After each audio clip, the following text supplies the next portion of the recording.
तर ही थेट दृश्य अंतरवाली सराटीतली आपण पाहतोय। मनोज जरांगे आज पुन्हा उपोषणाला सुरुवात करतायत। मराठा आरक्षणासाठी मनोज जरांगे पुन्हा एकदा मैदानात उतरलेत। आजपासून जरांगे आंदोलन करतायत। दरम्यान कुटुंबापेक्षा समाज महत्त्वाचा आहे असं त्यांनी काल न्यूज 18 लोकमतशी बोलताना म्हटलेलं आहे। काल ते भाऊक देखील झाले होते आणि आज आता ते आरक्षणासाठी मैदानात उतरलेले आहेत। आजपासून ते आपलं आंदोलन सुरू करतायत। त्यामुळे मराठा आरक्षणाचा प्रश्न नेमका कधी सुटणार हा प्रश्न संपूर्ण राज्यासमोर आहे। या पुढे आता मनोज जरांगे यांची भूमिका नेमकी कशी असणार हे देखील पाहणं महत्त्वाचं ठरणार आहे। आजपासून अंतरवाली सराटीमध्ये पुन्हा एकदा मनोज जरांगे हे उपोषणाला बसलाय। सध्या अंतरवाली सराटीतली ही दृश्य आपण पाहतोय। मंदिरात जाऊन प्रार्थना करत ते आपले आंदोलन आजपासून सुरू करणार आहेत। त्यांच्यासह मराठा कार्यकर्ते देखील उपस्थित असल्याचं पाहायला मिळतंय। आरक्षणासाठी मनोज जरांगे हे आजपासून पुन्हा मैदानात उतरतायत।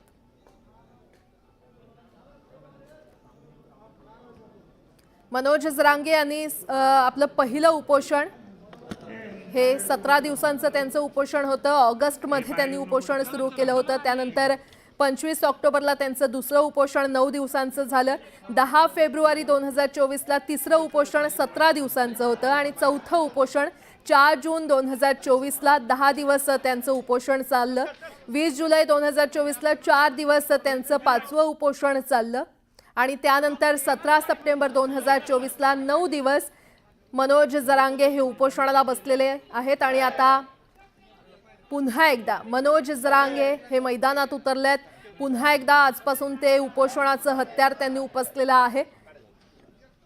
मराठा आरक्षण मिळेपर्यंत मी लढत राहणार असं मनोज जरांगे यांनी म्हटलेलं आहे। आतापर्यंत बऱ्याचदा त्यांनी उपोषण केलेलं आहे। आपण पाहतोय चौथं उपोषण त्यांनी 4 जून 2024 रोजी 10 दिवसांचं त्यांचं उपोषण होतं आणि आता पुन्हा एकदा आरक्षणासाठी मनोज जरांगे यांनी एल्गार पुकारलेला आहे।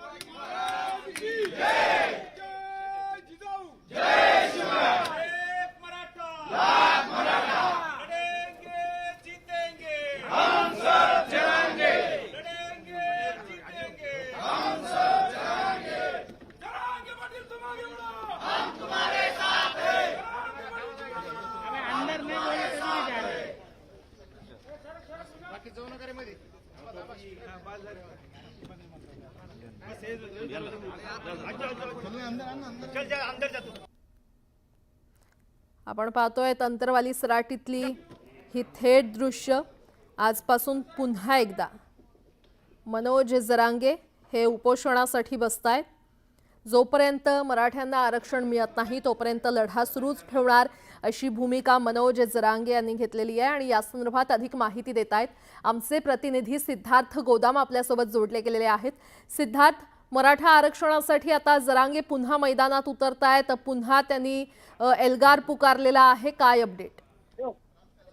मनोज जरांगे पाटील आजपासून उपोषणाला बसलेले आहेत आणि 3 महिन्यापूर्वी स्थगित केलेलं हे आंदोलन ते आज पुन्हा सुरू करतायत। आपण बघतोय ते थोड्या वेळापूर्वी बाहेर पडले आणि गावातील जे मंदिर आहेत, महादेवाचं मंदिर असेल, भवानी मातेचं मंदिर असेल, या सगळ्या मंदिरामध्ये जाऊन त्यांनी आशीर्वाद घेतलेले।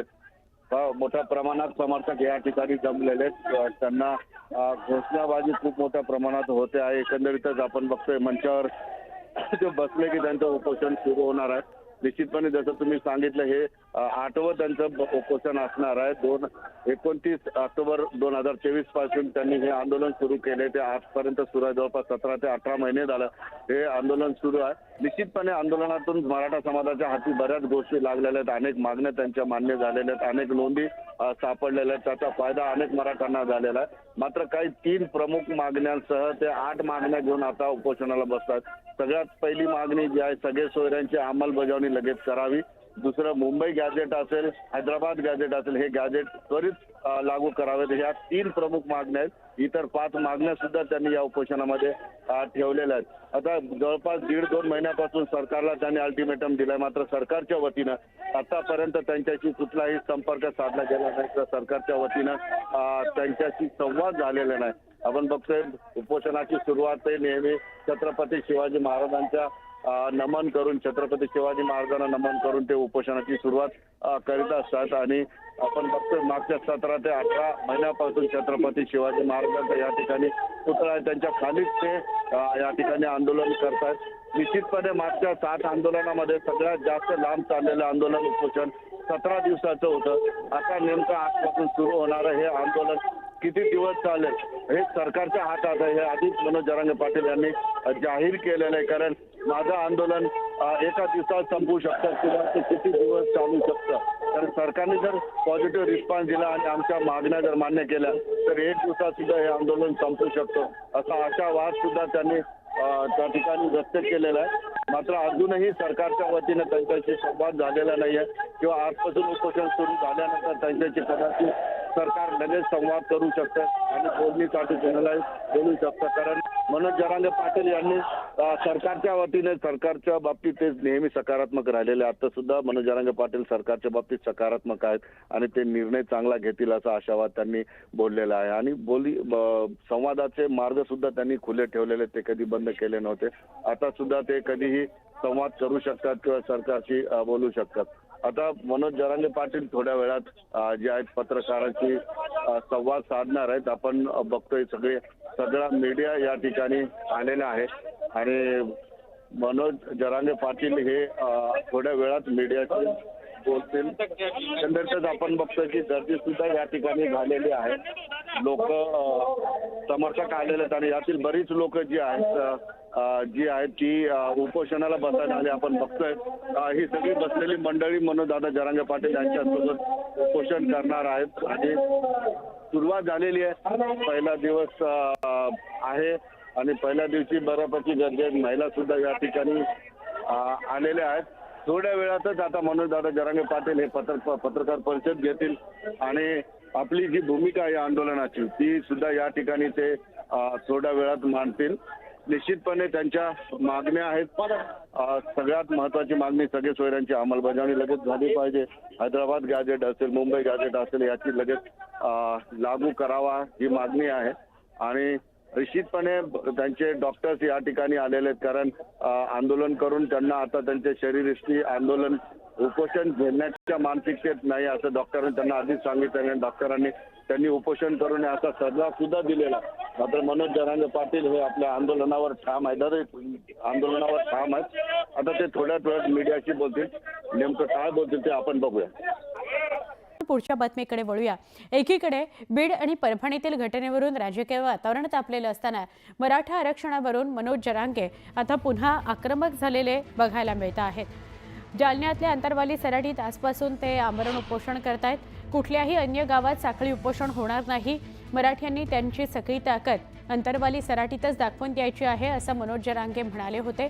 अशात मनोज जरांगे आजपासून आमरण उपोषणाला सुरुवात करणार आहेत। मराठा समाजाला आरक्षण मिळवून दिल्याशिवाय मी काही स्वस्थ बसणार नाही असा इशारा मनोज जरांगेंनी दिला आहे।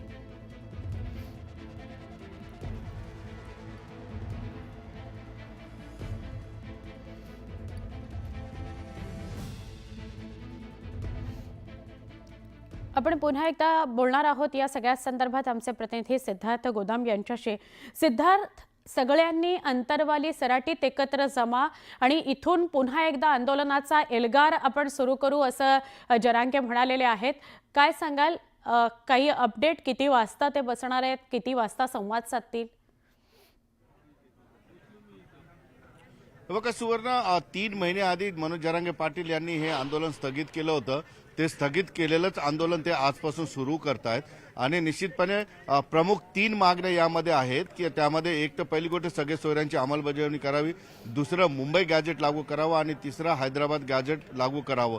या मागण्यासाठी आणि इतर छोट्या मागण्या सुद्धा आहेत 5, या एकंदरीत 8 मागण्यांसाठी ते आजपासून उपोषणाला बसते आहेत। आपण बघतोय ज्या मंचावर ते बसणार आहेत त्या ठिकाणी पूर्ण तयारी झालेली दिसते आहे। तू विचारले की किती वाजता, तर ते जवळपास 11 वाजेच्या आसपास इथं येतील आणि गावच्या जे ग्रामदैवत आहे त्या मंदिरांमध्ये जाऊन ते सर्वप्रथम दर्शन घेतील आणि त्यानंतर ते मंचावर येऊन बसतील आणि उपोषणाची सुरुवात होईल।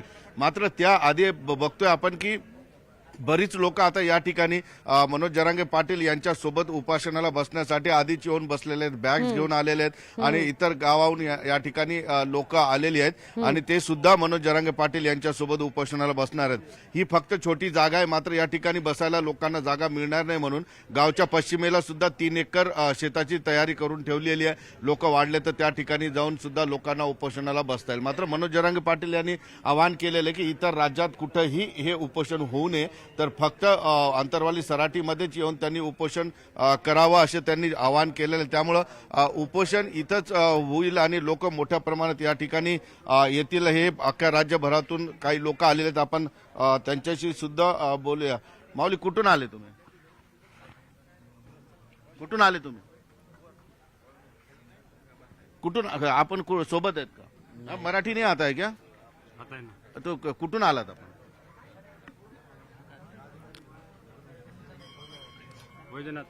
कुठून आले आपण? पटवर्धन करू तालुका पंढरपूर. बरं, तुम्ही बसणार आहात दादांसोबत? बसणार आहे. काय वाटतं की आता दादाची तब्येत बरोबर नाही, लोक म्हणतात त्यांनी बसू नये? दादानी नाही बसलं तर चालतंय, पण आम्ही बसणार आहे सगळी. दादानी थांबलं तर ठीकच आहे. हो, किती दिवस बसणार तुम्ही दादासोबत? दादासोबत जोपर्यंत न्याय मिळत नाही तोपर्यंत बसणार आहे.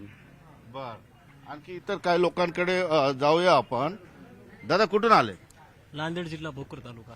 काय तुम्ही उपोषणाला बसणार? हा, उपोषणाला बसणार. बॅग वगैरे सगळं घेऊन आले? सगळं बॅग वगैरे साहित्य. याच्या पूर्वी सुद्धा 6 वेळेस उपोषणाला दादाला पाठिंबा देऊनच जे दादाची जशी मागणी आहे तशी सकल मराठा समाजाची संपूर्ण तीच मागणी आहे.